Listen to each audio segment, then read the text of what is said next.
Alright, we ready? I was born ready. Alright, we declaring war. Either Alright, set war girl, end threat. end threat, I like it. Containment. Spaceborne horror in That's how we'll justify it. Containment. Alright, I vote yes. Damn straight. Here we go.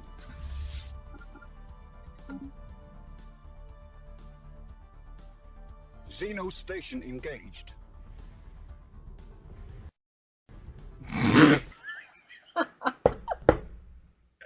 No shot. Ready. Alright, we declaring war. Either. Alright, so War Girl and threat. End threat. I like it. Containment. Spaceborne horror encountered. That's how we'll justify it. Containment. Alright, I vote yes. Damn straight. Here we go.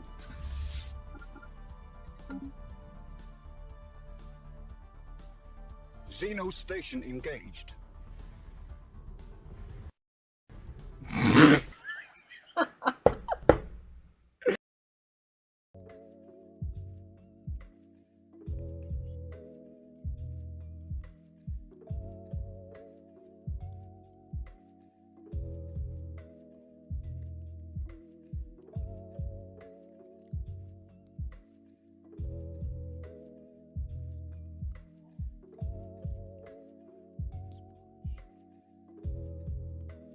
Okay, maybe this isn't it.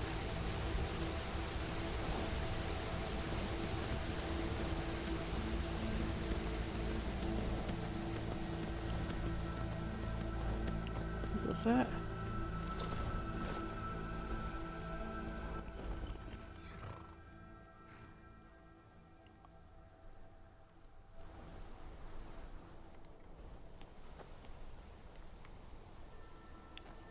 Oh, I found it! Yeah. Beat me to it this time. Well, that's the second one. We're halfway there. I'll keep looking. See you soon. Okay. Ah, I'm amazing.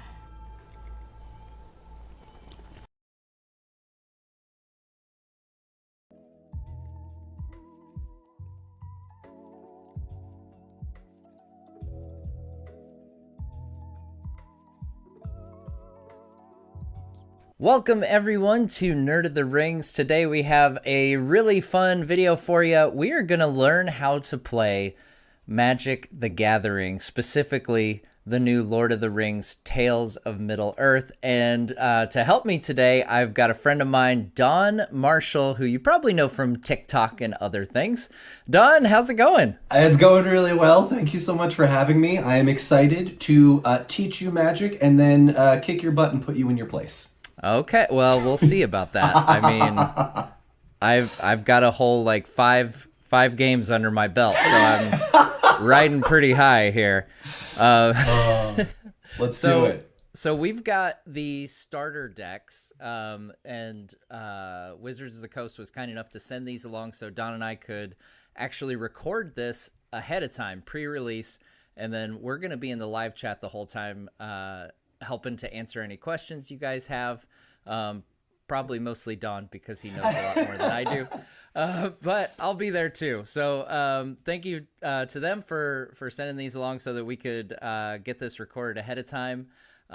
With that, let's go ahead and take a look. Don, you are the good guys, and I have elected to be the baddies today. So yes, I would like to just point out you have 100% asked to be Sauron.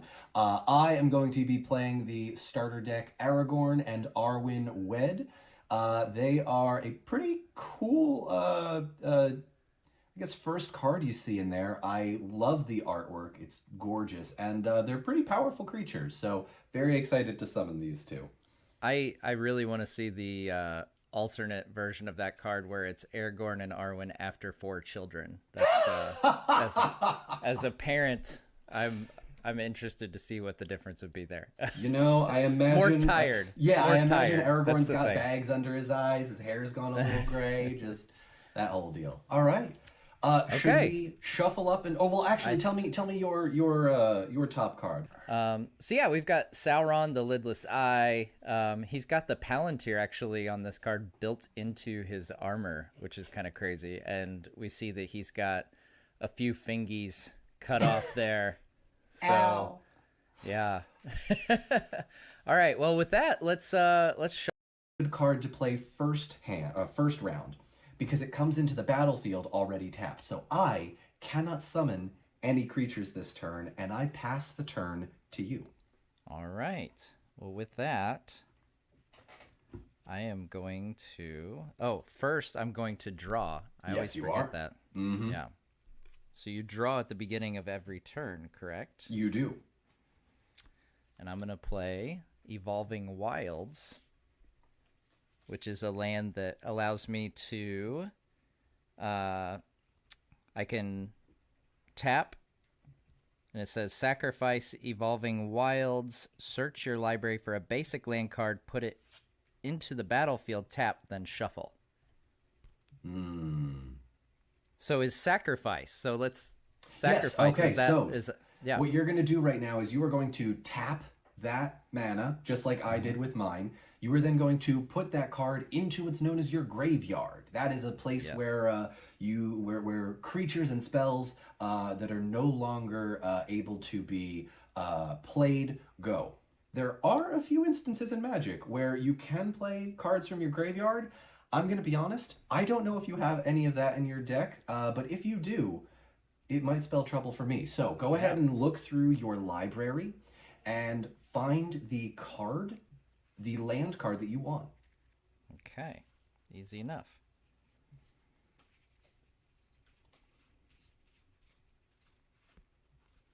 All right.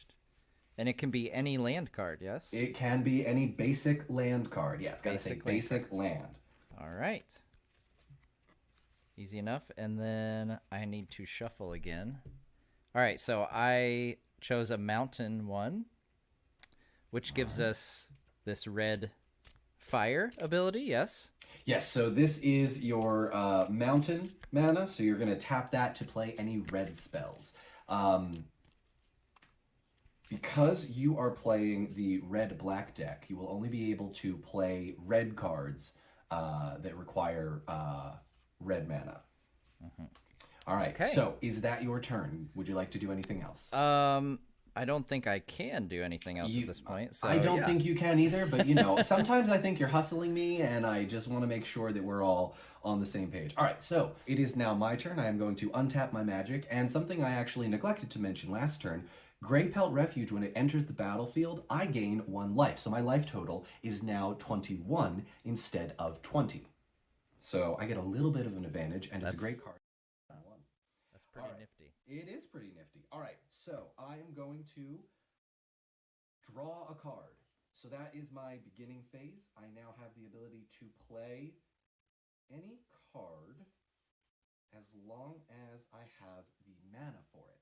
So what I'm going to do is I am now going to play a basic land, and this is a forest, and I am going to tap both my forest and my Grey Pelt Refuge for Frodo, Determined Hero. I love this card so much.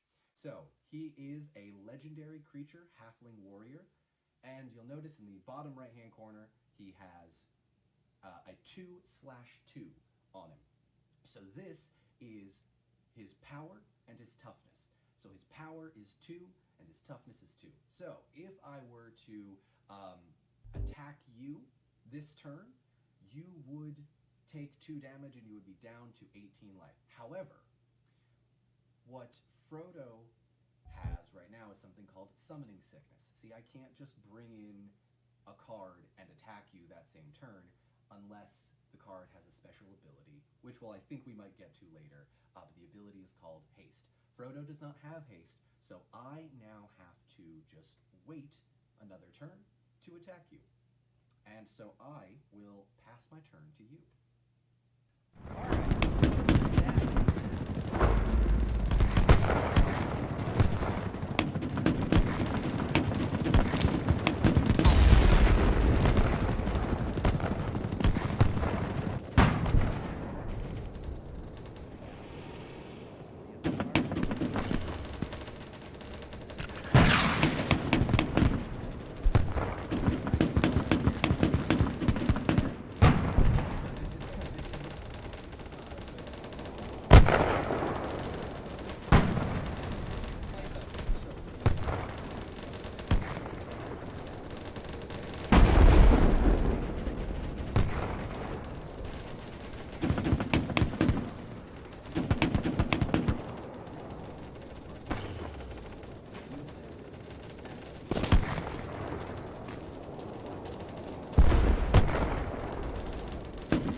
my options here.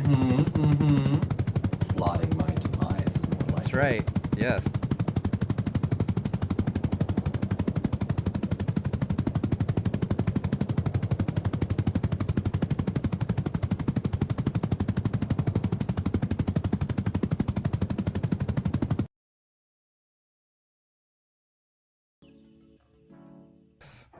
Um,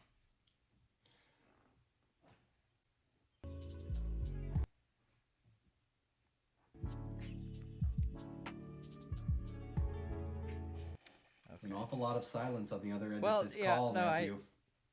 So I have this habit of not really reading through the cards until I'm actually able to play them. So it makes the early going a little faster, but then as we go on, it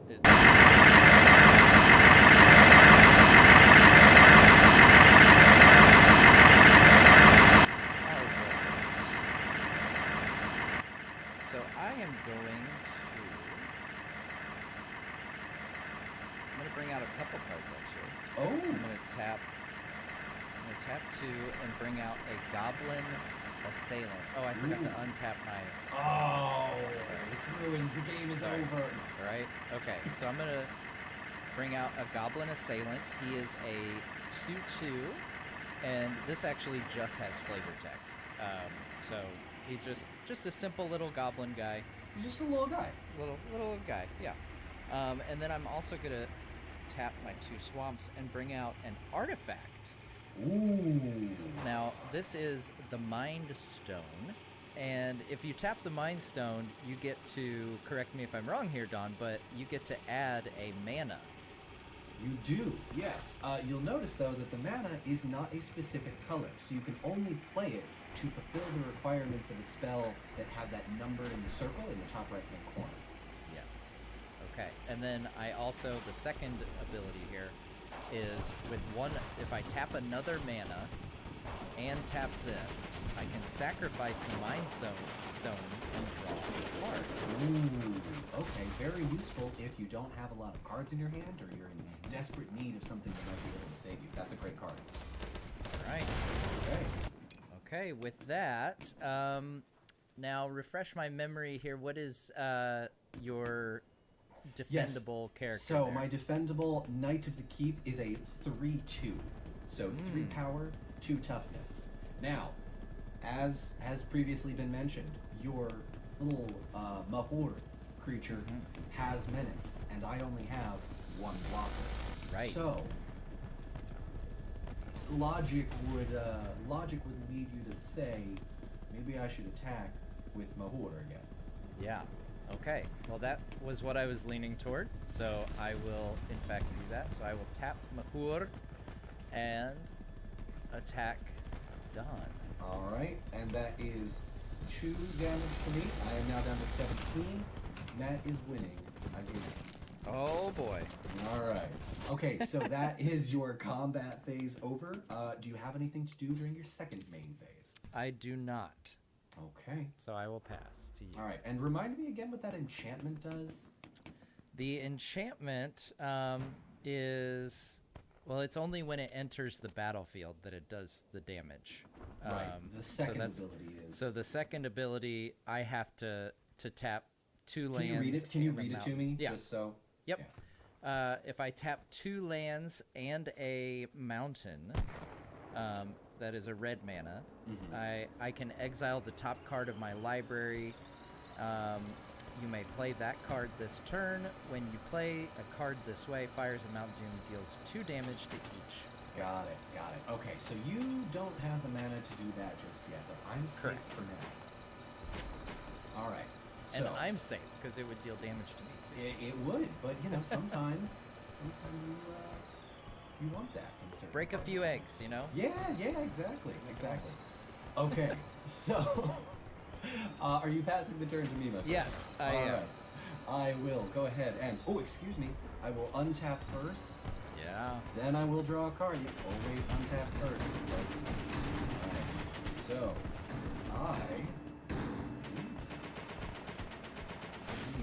do I have enough for those? 1, 2, 3, 4, 5. don't. All right. We'll have to wait until the next time to see my trick. I am Sounds going big. to play. Maybe. I am going to play another forest. So I now have 5 total lands. I am then going to put out. I am then going to tap 1 forest and a plains. To play a mushroom watchdog. Hey. Love these guys. Farmer Maggot's dog. Farmer Maggot's dogs. I believe it's Grip and Fang. Grip, Oh, Fang, they're on and the flank. Wolf. Yes, Yeah. that's true. There's 3 of them. So I'm hoping there's a Farmer Maggot card somewhere that has the 3rd dog. You know, it might be in this deck. There's a chance I maybe missed it, or if it's in this set. We'll see. We'll see what happens. Okay, so Mushroom Watchdog is a 2/2, and it has an ability where if I sacrifice a food token, I can put a what's called a +1/+1 counter on Mushroom Watchdog, and it gains the ability Vigilance. Now, +1/+1 counter is basically boosting the power and toughness of my creatures. So if I were to sacrifice a food token, instead of it being a 2/2, it would be a 3/3. Vigilance is a wonderful ability that allows you to, instead of tapping when you attack, it stays untapped. So, I would be able to use it as a blocker. Now, it's only if I sacrifice a food token, so I can't do that just yet. And in fact, I am actually not going to declare any attackers this turn, because I learned my lesson. I'm going to block that one. Okay. All right. So are you passing? Is that what I you're saying? Yes, I am foregoing my combat phase and my second main phase and passing the turn. All right. Well, I will untap. And then for the food, remind us, what does it take to sacrifice a food? So, if you would like to sacrifice a food token, you'll need to pay 2 mana and then tap the food token and sacrifice it. Okay. Is that something you're going to be doing? No. I was saying right. because I you have were a food talking token. That's about right. I yeah. have a food token. Yeah, you can cut it. Okay. No, you're fine. All right. I'm going to tap 3.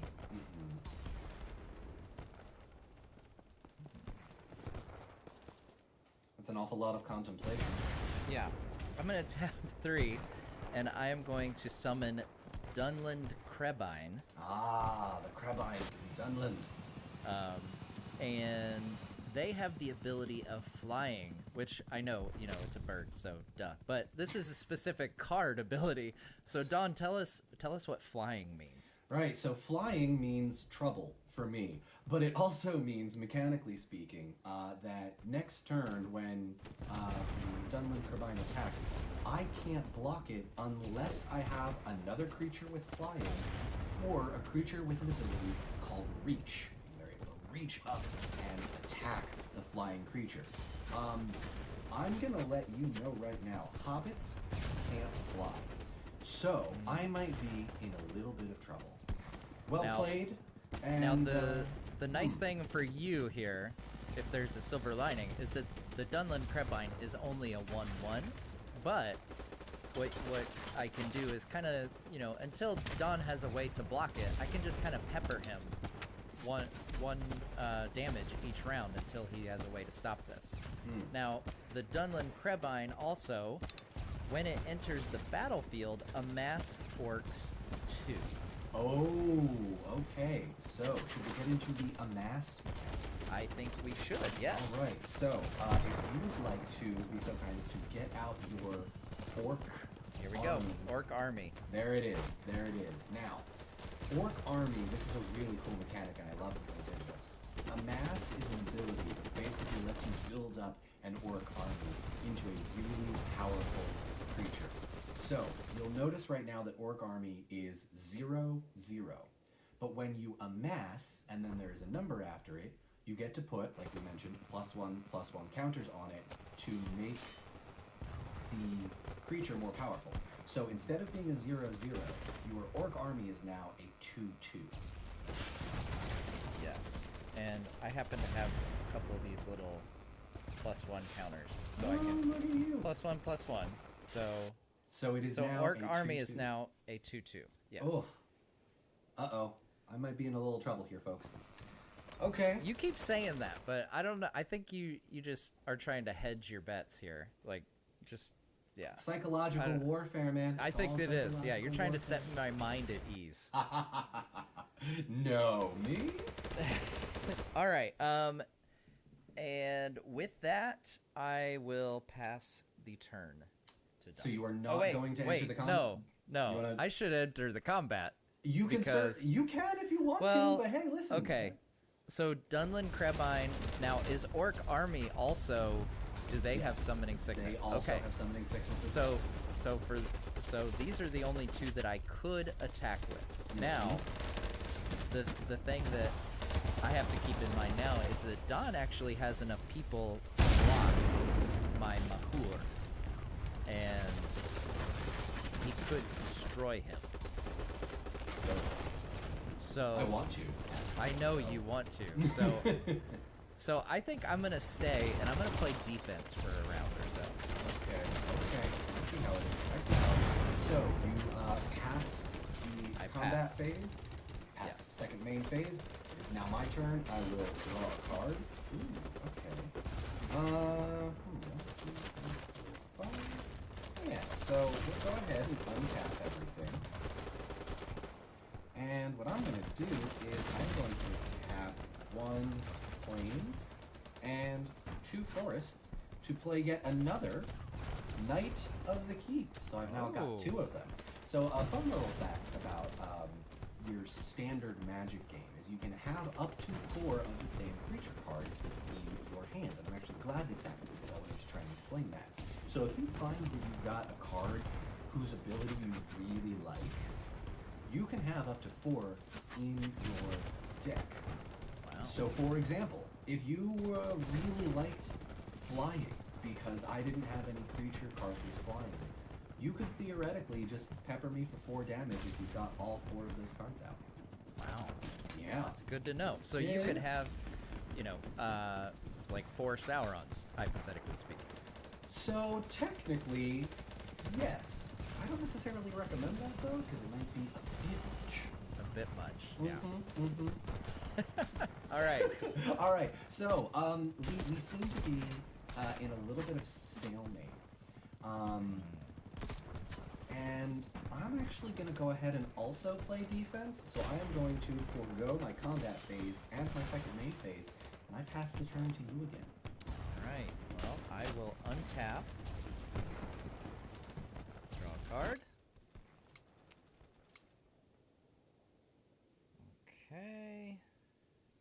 And I've got another Evolving Wilds card. Ooh, okay, excellent. So you can go ahead and tap and sacrifice that.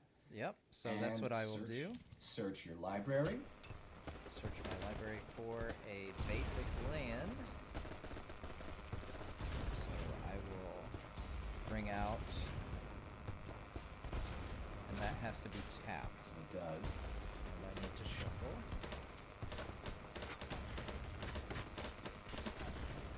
Okay, so what I am going to do now is I am going to tap 2 and a swamp. Okay, and I'm gonna summon Mordor Trebuchet, Oh no. which is it says Defender.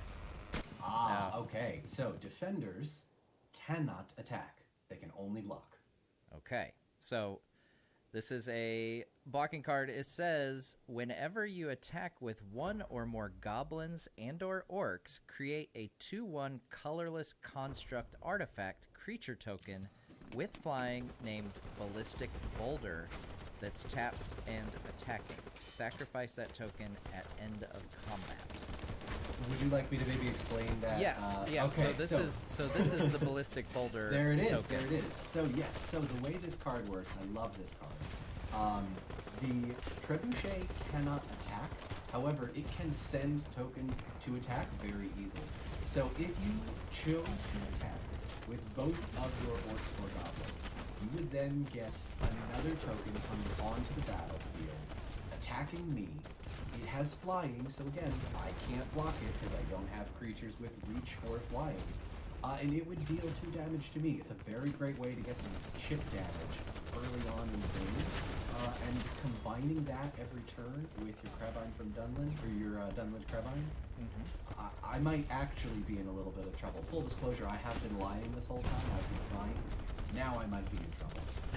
You'll also sacrifice it at the end of your turn, so Right. it won't stay on the battle. The ballistic boulder, yes. Yes, Okay. the ballistic boulder will be sacrificed at the end of the turn. Gotcha. So, the question then remains, are you going to be attacking me with both orcs? Now, does the Mordor Trebuchet, does it also have summoning sickness?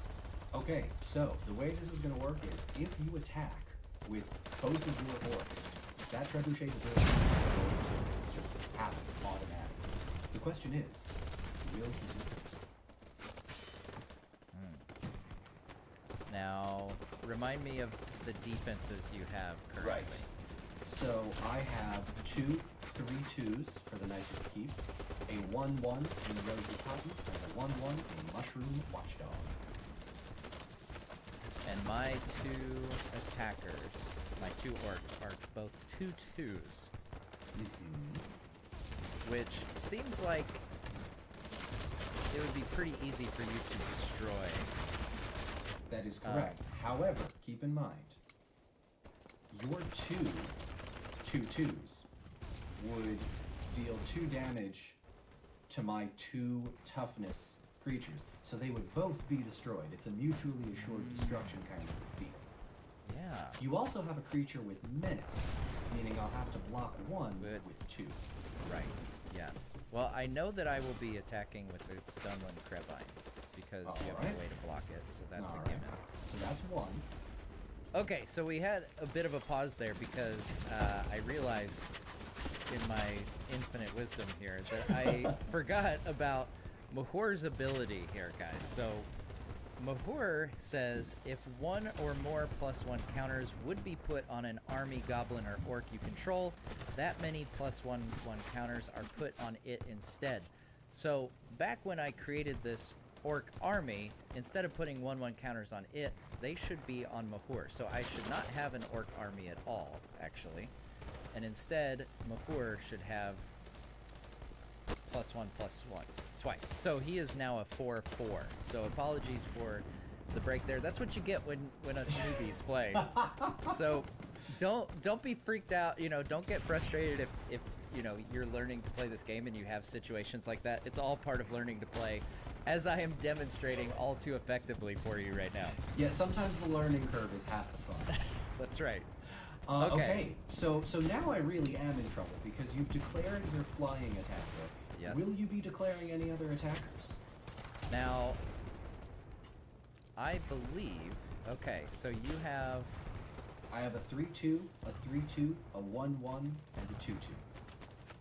So yes, so, and I feel pretty good because I've got the Mordor Trebuchet for defense still, if Dawn decides to attack. So I will go ahead and attack with Mahur as well. Okay.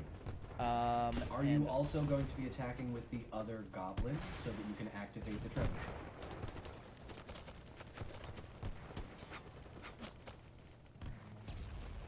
Oh, it's 1 or more goblins. One or more, yeah. Sorry, never mind. Cut that out. Yes, you can cut that portion out. That's Yeah, I think I might leave that goblin behind for defense. Okay. Okay. And I'll leave it at that. So I'll attack with those 2. And yeah.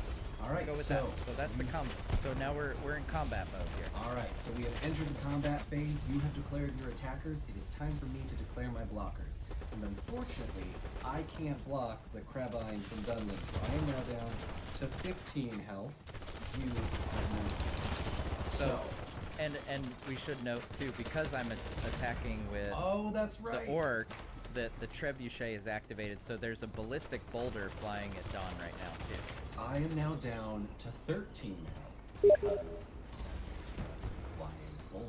just 2. Yeah. Now the question becomes, do I block with my powerful creatures, or do I let it all pass and just take the damage? Yeah. Now remind me again, what is the creature's power, your orc Mahor? He is a 4/4. Okay, so, Matt, you have declared your attackers. It is now time for me to declare my blockers. I cannot block your Crabine, and I cannot block your Boulder, so I am now down from 17 life to 14. The question becomes, do I want to take that full damage from your orc? Yes, I do. Are you Well, no, telling me? I'm just saying, I'm agreeing with you. That is your dilemma. Yeah. It is my dilemma. Yes, I think I am going to block your orc with my rosy cotton. Now, when I declare my blockers, what I am going to do is I am going to sort of push it forward a little bit, and I am going to block all of the damage that that orc would do. But because Rosie is a 1/1, it's only going to deal 1 damage to your toughness, meaning you're still going to live. Yes. So the question is, do I want to also block with one of my Knights of the Keep to destroy Mahor, but it would also destroy both of my creatures? And I think the answer is... Now, Mahor is a 4/4. He is. So the way the damage would work here is Mahor would deal 2 damage to my Knight of the Keep and 1 damage to Rosie. Yeah. And both of them would be destroyed because it's sort of spread out, it's able to spread out evenly. However, because I have 3 attack on my Knight and 1 attack on, or excuse me, because I have 3 power on my Knight and 1 power on my Rosie, I'm gonna deal enough damage to destroy the Horde and send him to the graveyard. All right. And that is exactly what I am yes. going to do. I declare my 2 blockers.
So, Matt, you are the winner of this Oh, man. 4th round and this Learn How to Play Magic with us. Thank you so much for kicking my butt again.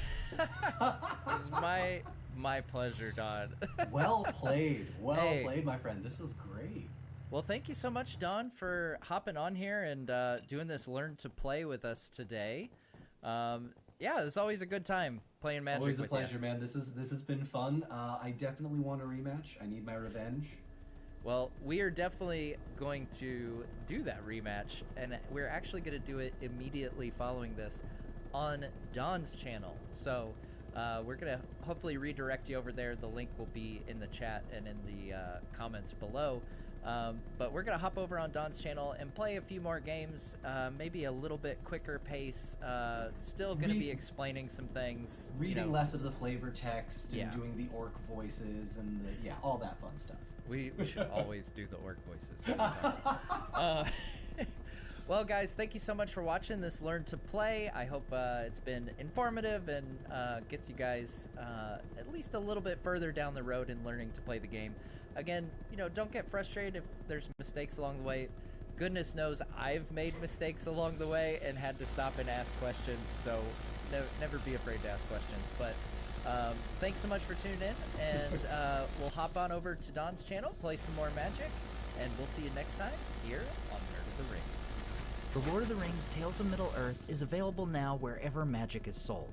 Check out the link in the description to learn more and order packs of The Lord of the Rings Tales of Middle-earth.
enough you want to do from your hand. Once that's done, well, you just flip the mission over and then say where that mission is happening. You put that leader there. Bam! If you want to move troops, well, take a leader you haven't used and put them on a space. Bam! Death Star has now been moved. Just keep doing the whole placing leaders and taking them back until one side wins. And while the Imperials are trying to search and destroy the hidden rebel base, the rebels will have their own hand of secret objectives like destroying Star Destroyers to try to win the game. Okay, that's all you need to know for now. So now on to the review. And first and foremost, this big game is relatively easy to set up because of its Learn to Play booklet. This Learn to Play booklet has very clear instructions on a first game setup and then lots of diagrams throughout to just get you started on the basic fundamentals of the game. So now, jaw-dropping component times. Yes, the 153 plastic miniatures in this game are amazing. There's not one, but 3 Death Stars included, with the one under construction looking sweet. The Imperials got the AT-ATs, AT-STs, Star Destroyers, and Super Star Destroyers. For Rebels, there's the Krellian Corvette, the Mon Calamari Cruisers, and then the fairly strong Airspeeders being their best ground unit deterrent against the Imperials' walking tanks. Both sides are also going to get plenty of fighters, with swarms of TIE fighters, and then the classic X and Y wings for the Rebels. It's actually brilliant how they have a space for the Rebel base location card underneath the board too, so you'll never get it confused and it won't accidentally get flipped over. Speaking of these pro cards, they'll actually all show you where the region they're referencing is, which is such a relief given the board is so big. The leaders are all super easy to tell apart with their bright symbols, and the art on them and all the cards have this subtle cartoony look that is awesomely similar to the movies. And the game even provides enough plastic bags so you won't need to buy extra. Let's dive into the gameplay pros with the asymmetry. Now this game has a whole David vs Goliath thing going on with the Rebels and the Imperials, and it's done very well. First of all, what's going to dictate everything in this game is that before the game starts, a card for the secret Rebel base location is going to get chosen. Yeah, that's gotta stay hidden because the Rebels have little chance of winning a head-on duel with the Imperials. Instead, they want to fulfill these objective cards, which reward them for doing sneaky things and striking where the Imperials are weakest. Some of the main Rebel tools you want to keep track of are sabotaging and faster movement. Very Rebel-esque, yeah. The Galactic Empire, on the other hand, has so many resources at their disposal. Not only do they have access to the best units, but they initially control more places. They have a lot to manage and can never move as fast as the Rebels, so they want to be careful about every time they move. But if they want to spend a lot of taxpayer money or credits because this is Star Wars, well, you can get these cool projects from this special extra deck. And then what you can do is build another Death Star. So then you can have 2 Death Stars, because why not, right? Plus you can keep expanding the Empire. Every time you land on a new space, you subjugate its citizens. And now you can spawn new troops there. You just have a new base. But all of the Imperials' big, strong, taxpayer strength doesn't always amount to everything in this game because they need to find the Rebel base in order to win. It's really that whole one side has more troops, while the other side has the advantage of stealth and or positioning, and that is constantly in this game. So these are where your homie leaders are going to be doing their thematic missions. But what's also cool besides the theme here is that each side is going to get 4 starting missions that immediately return when played. Blop! So you're always going to have options every turn. In terms of theme, oh man, just look at the Imperial bread and butter, rule by fear. And this is where they get loyalty, where they have troops. And then the Rebels can just cause a Wookiee uprising, destroying stuff and getting loyalty. Oh, but you see, the nuance in this game is that the missions aren't guaranteed. Both sides are going to want to block each other's missions with their own leaders. And then leaders add up their skill points for that mission and roll dice to see who wins. So you can't be too gung-ho about assigning your leaders to your own missions or moving units, because you gotta keep in mind that your Now let's talk about how awesome the leaders are, because they're all completely different. Oh, and then there's a Jedi version of Luke Skywalker too. For example, Princess Leia, which the rebels begin with, is well-rounded, so she can do a bunch of different things, while Boba Fett can be recruited later on by the Empire, who is good at aggressive missions. But he's just a mercenary, so he can never move actual troops, shown by him not having tactic numbers like Leia does. Where the leaders get even more distinct is if their portrait matches certain missions, like Mon Mothma being really good at establishing triangulations, or Darth Vader at retrieving the rebel plans, which means that for these missions, they get an automatic +2 to their dice rolls. If you see your opponent put a leader on a face-down mission, there's a chance it may be their one matching mission card if it hasn't been used yet, so then you may want to plan around that. Oh, but what about this? You can get Han Solo's Millennium Falcon in this game. Then you can discard it to rescue someone who's been captured. Oh yeah, so for this capturing thing, the Imperial player can hurt the rebels by capturing their leaders one at a time, and then they get to put a ring on it. And once the rebel operative is behind bars and no longer usable by the rebels, the Imperials can do all sorts of nasty things with the Rebel Scum leaders through mission cards. Not only will they be constantly trying to do cruel and unusual punishment to get them to talk about the rebel plans, but they can also do some creative stuff, like letting the rebels go, but secretly putting a homing beacon on them for them to return to the rebel base and reveal its general whereabouts. Probably the most exciting dynamic here is, and your Jedi senses may have guessed, is that you can turn someone to the dark side. This is where Palpatine is gonna go, Luke, come to the dark side. We have stock options and dental. And then they're most certainly likely to just come on over. And by come on over, it means that they permanently switch sides as a leader. This is a fun journey.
detecting spaceborne life form.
Skywatch has sighted a spaceborne life form.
Tracking spaceborne life form.